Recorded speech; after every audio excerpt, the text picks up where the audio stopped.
السلام علیکم ورحمۃ اللہ وبرکاتہ۔ یہ دارالسلام اسٹوڈیو لاہور پاکستان ہے۔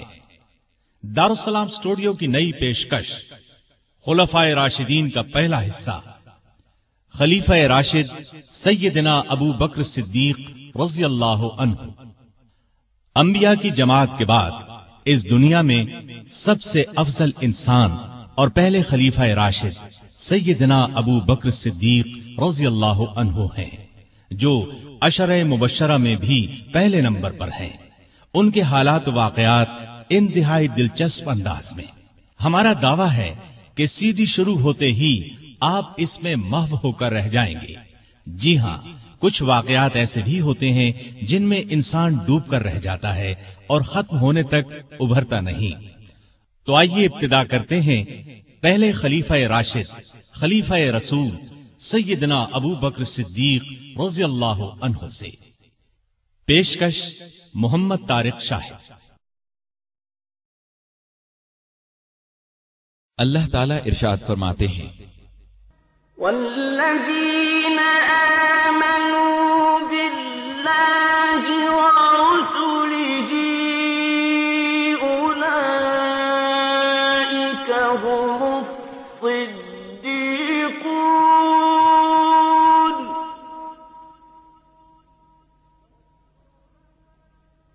والشہداء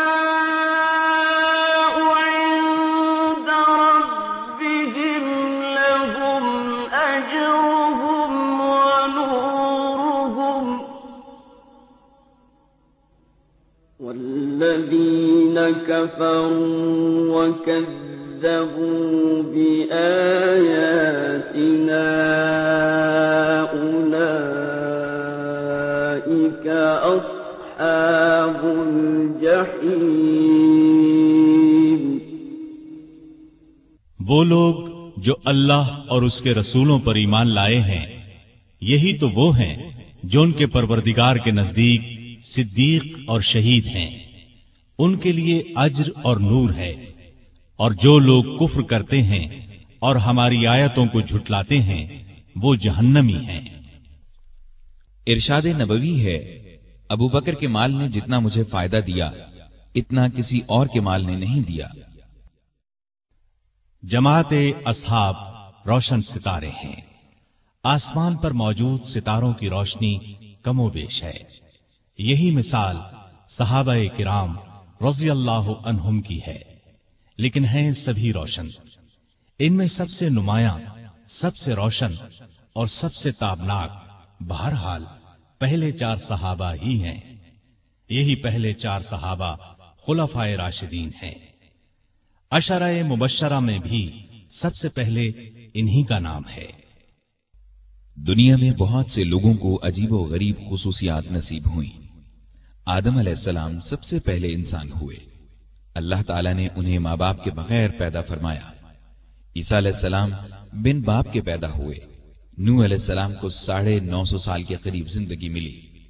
ابراہیم علیہ السلام کو آگ میں ڈالا گیا، آگ انہیں جلا نہ سکی۔ اسماعیل علیہ السلام کے گلے پر چھری چلائی گئی، گلا نہ کٹا۔ یونس علیہ السلام کو مچھلی نے زندہ نگلا، پھر مچھلی کے پیٹ سے زندہ نکل آئے۔ موسیٰ علیہ السلام سے کوہ طور پر اللہ تعالیٰ نے کلام فرمایا۔ نبی کریم صلی اللہ علیہ وسلم کی تو ہر بات ہی عرفہ و اعلیٰ ہے۔ آسمانوں کی سیر کی، ختم نبوت کا تاج آپ کو پہنایا گیا۔ آپ کی امت کو یہ امتیاز بخشا گیا کہ آخری امت قرار پائی۔ اس آخری امت میں بھی بہت سے افراد انوکھی خصوصیات والے قرار پائے۔ ان میں سب سے بلند درجہ ابو بکر صدیق رضی اللہ عنہ کا ہے۔ ان کی شان میں اللہ تعالیٰ نے یہ آیت نازل فرمائی، إِلَّا تَنصُرُوهُ فَقَدْ نَصَرَهُ اللَّهُ إِذْ أَخْرَجَهُ الَّذِينَ كَفَرُوا ثَانِيَ اثْنَيْنِ إِذْ هُمَا فِي الْغَارِ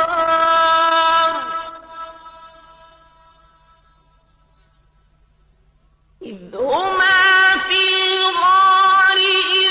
يقول لصاحبه لا تحزن إن الله معنا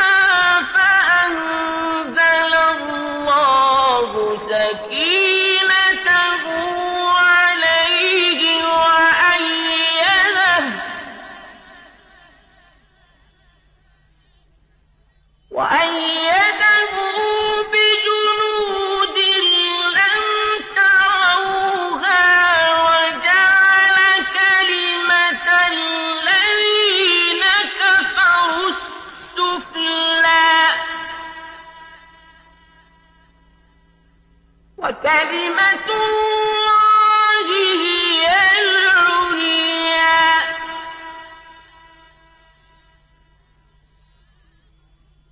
والله عزيز حكيم.